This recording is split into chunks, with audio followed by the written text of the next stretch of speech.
God is always aware of all injustice and brings about a resolution if we trust him. And justice may take a while, but sooner or later, it will come. This is Mission 66, an adventure through God's Word. This program is brought to you by TWR in partnership with the Bible teaching ministry of Dr. Luis Sayao. We're currently in the book of Genesis. You can follow along with your downloadable study guide at mission66.org. Now let's dive in with our teacher, John Matthews, and co-host, Esther Sisulu. It's so great to have you with us as we continue our Bible study looking at a chapter or two at a time right here on Mission 66. Now, lately we've been in the series of studies in the book of Genesis, and that's the first book of the Bible. Now, Jacob has been working for his uncle Laban for 14 years, and he's acquired Laban's 2 daughters as his wives, and he has 13 children.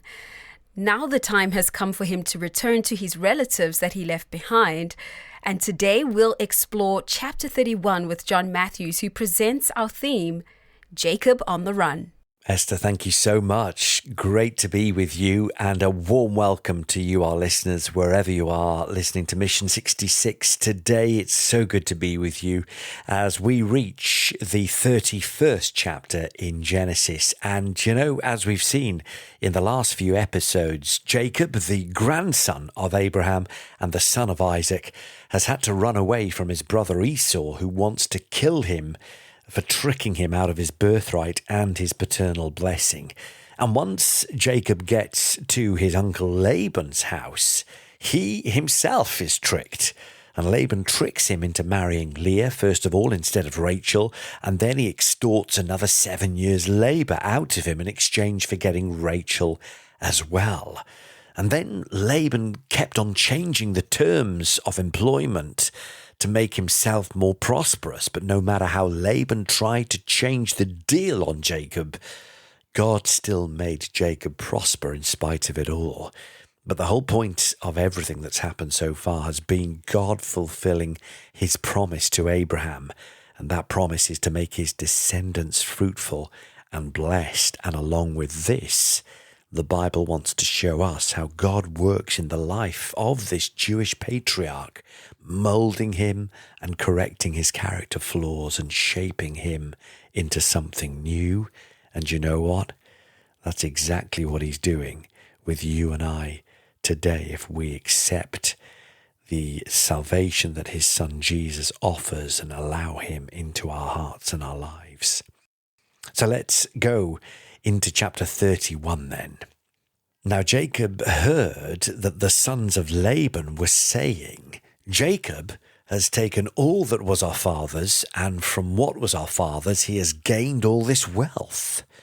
And Jacob saw that Laban did not regard him with favour as before.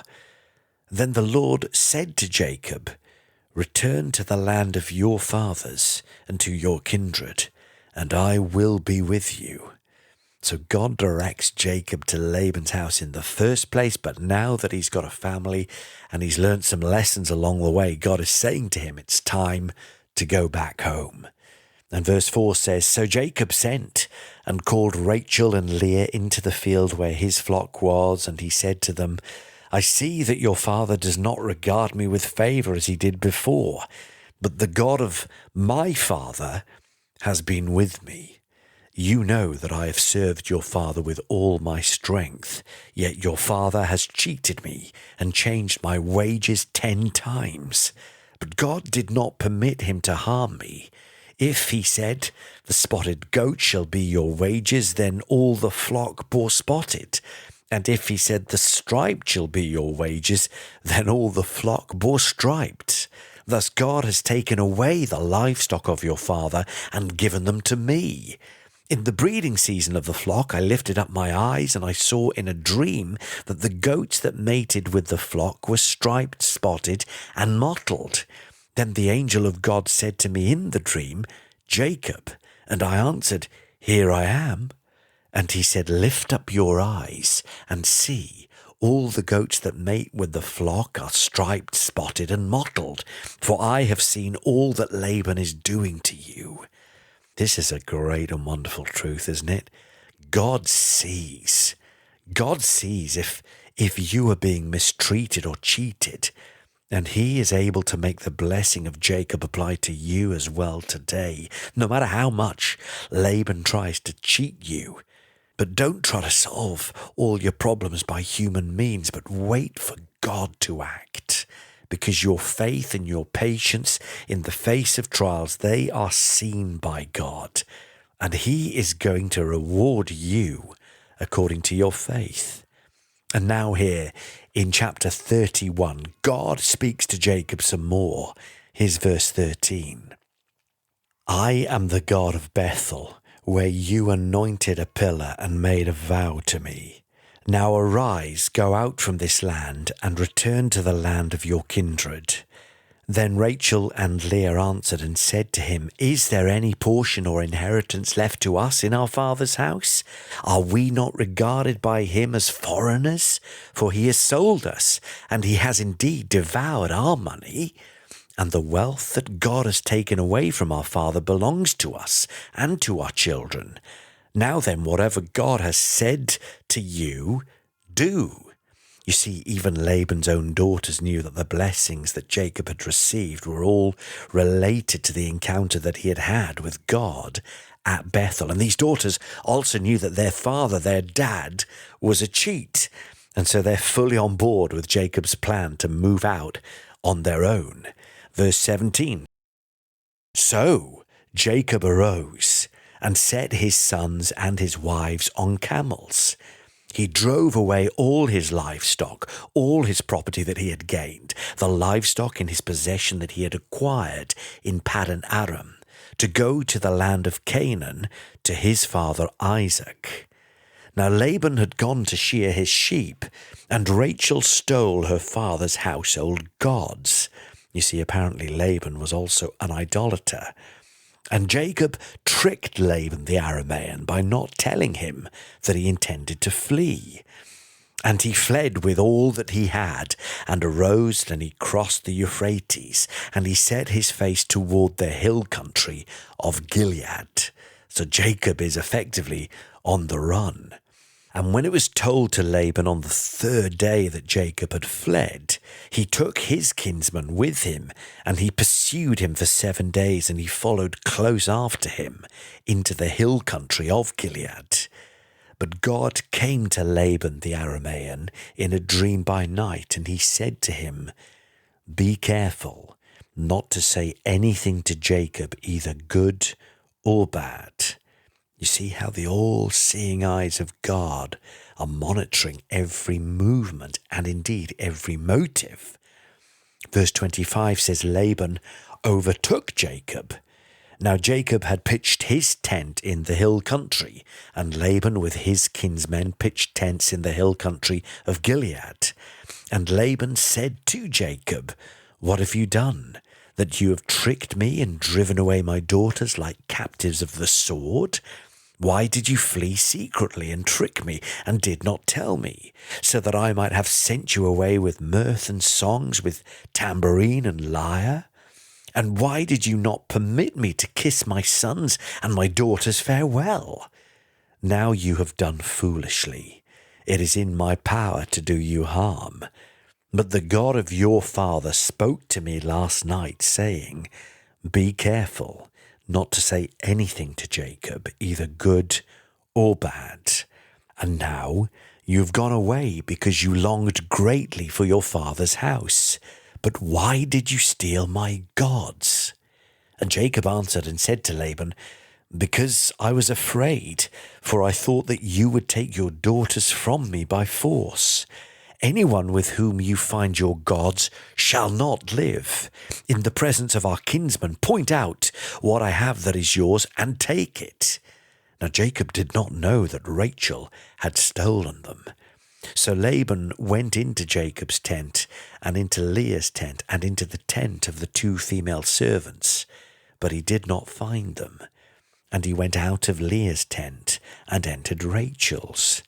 Now Rachel had taken the household gods and put them in the camel's saddle and sat on them. And Laban felt all about the tent, but he did not find them.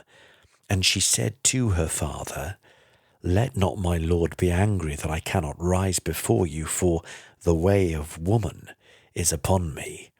So he searched, but did not find the household gods.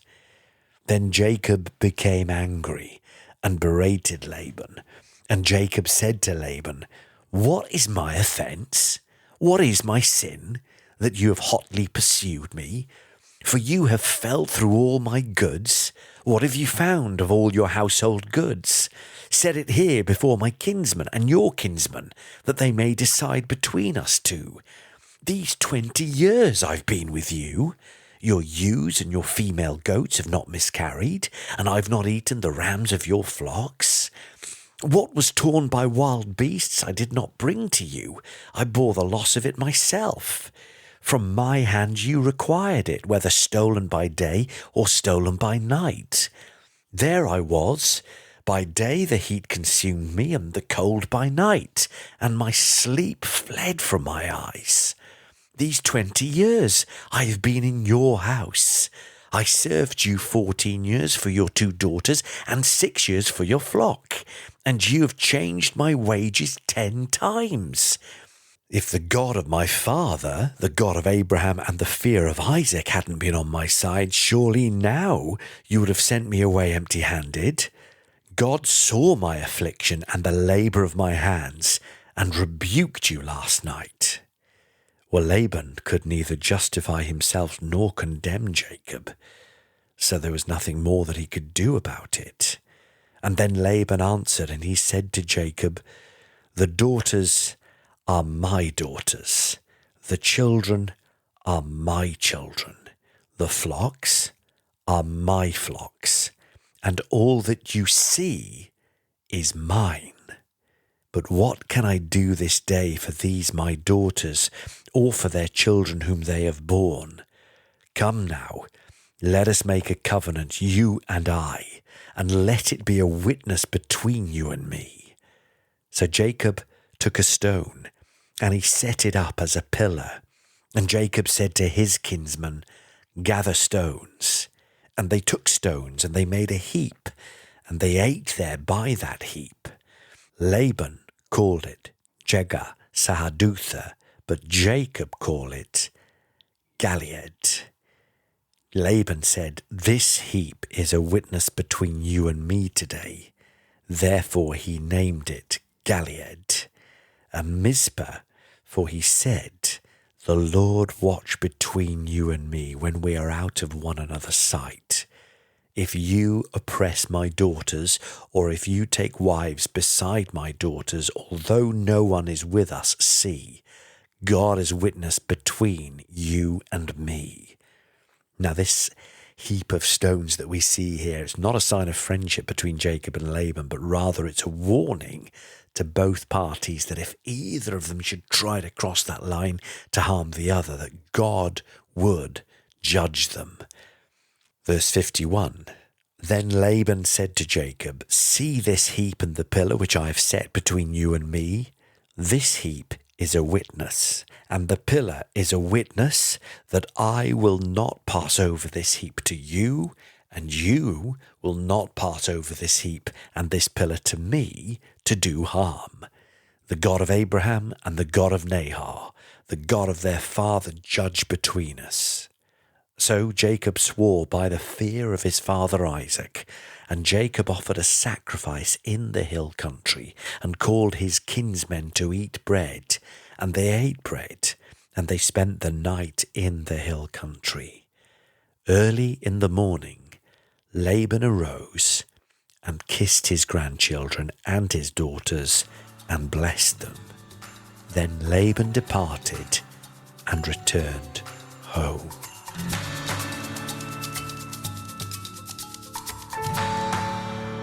This is Mission 66, a Bible study with our teacher John Matthews.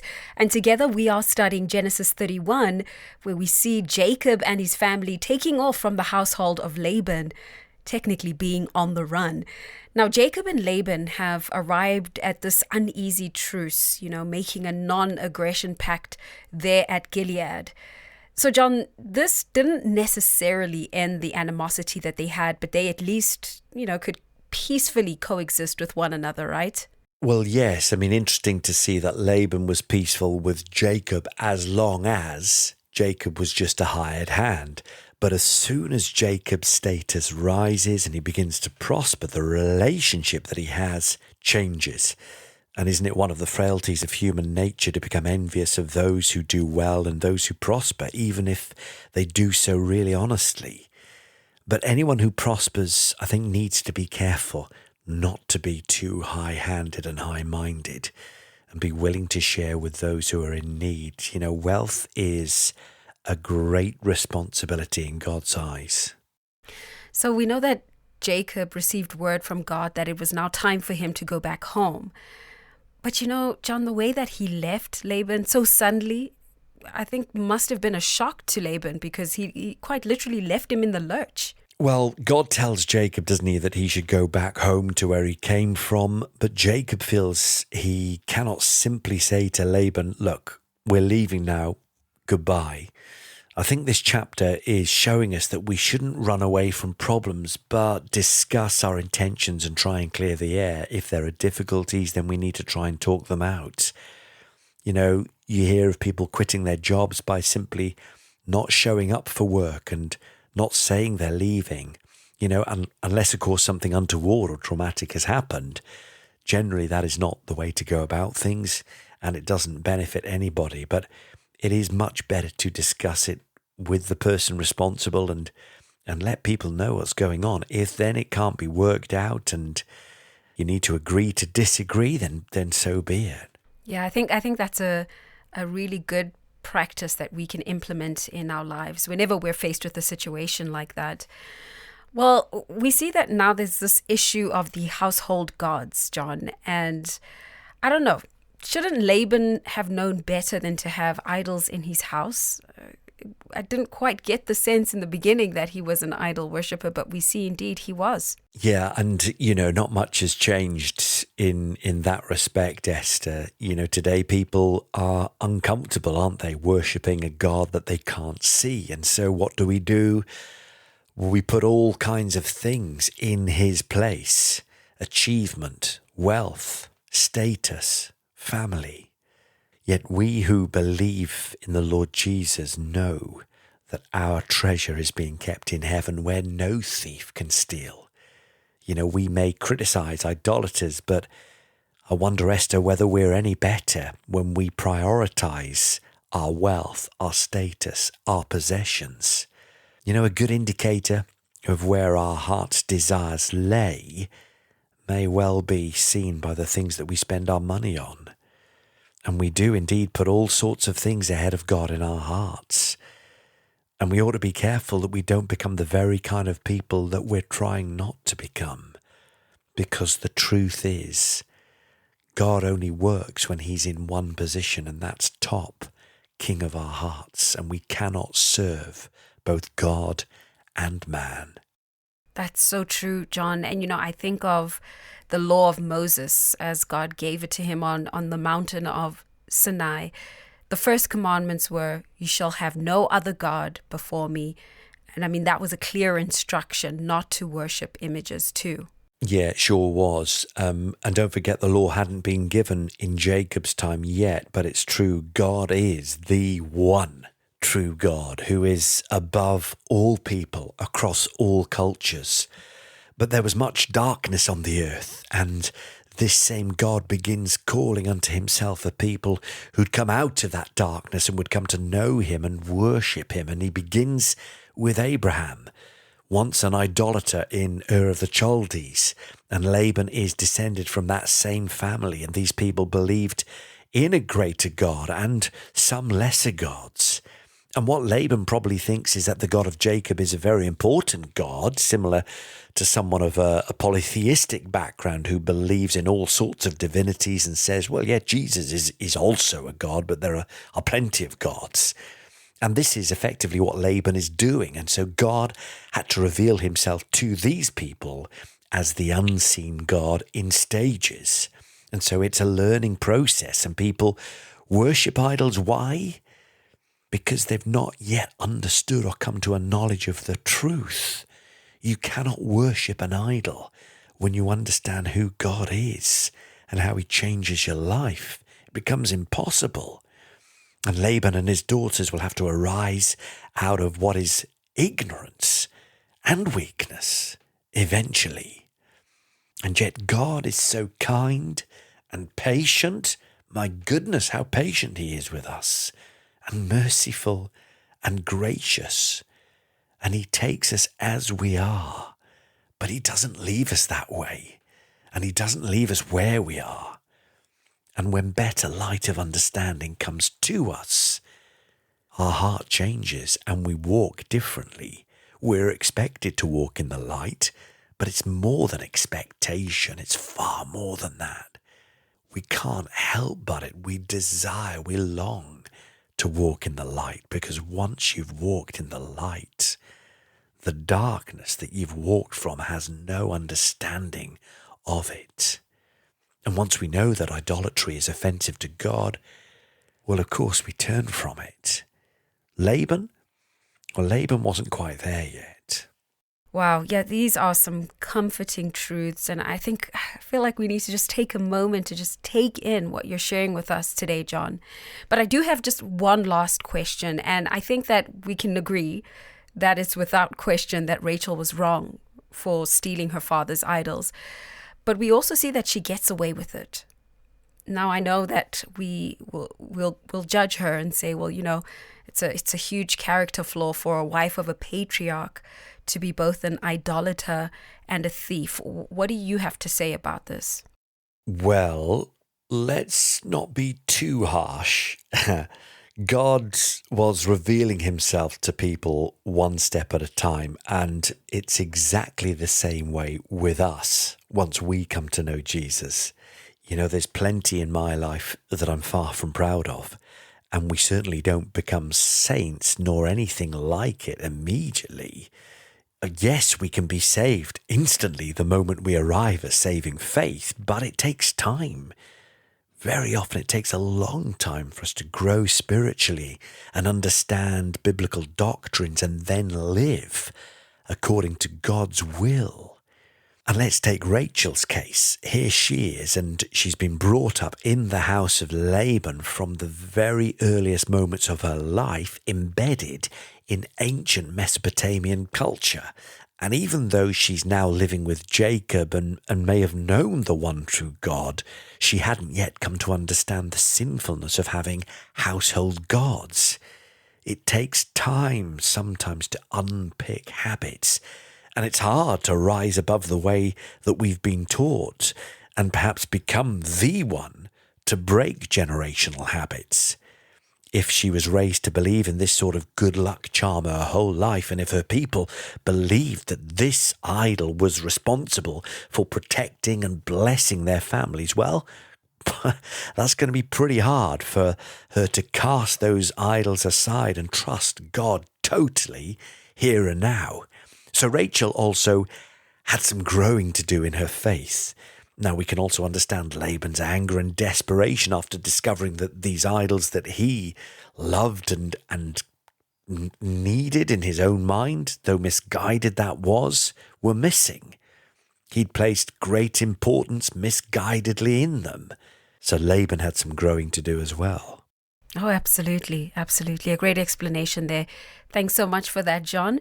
Should we go ahead and move on to our summary for chapter 31? Yeah, let's do that. In Genesis 31, Esther, we've seen Jacob and his family on the run, and Laban discovers them missing, and so he pursues Jacob, being told by God, though, not to speak to Jacob either in a good or bad way, but he does accuse him of stealing the household idols, and that sparks off a hot argument between them, where Laban accuses Jacob of absconding with his daughters, but Jacob reminds Laban of all the times that he's cheated him.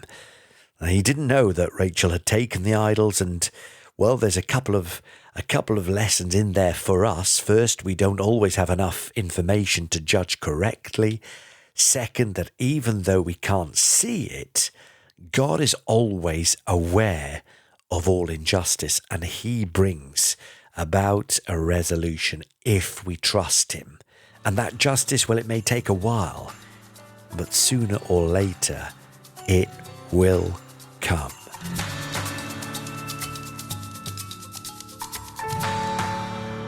Well, that's all that we have for you for today, my dear friend, but we will rejoin you next time as we study the next chapter in Genesis. I trust you had a great time with us here on Mission 66, and until then, God bless you. That wraps up today's episode of Mission 66 with John Matthews and Esther Sisulu. Follow their daily teaching by downloading your free study guide at mission66.org. Go deeper into God's Word and discover how each day's teaching can apply to your life. Download your free study guide at mission66.org and have it for our next program. That's also where you can leave a comment or make a donation to continue Mission 66 here and around the world.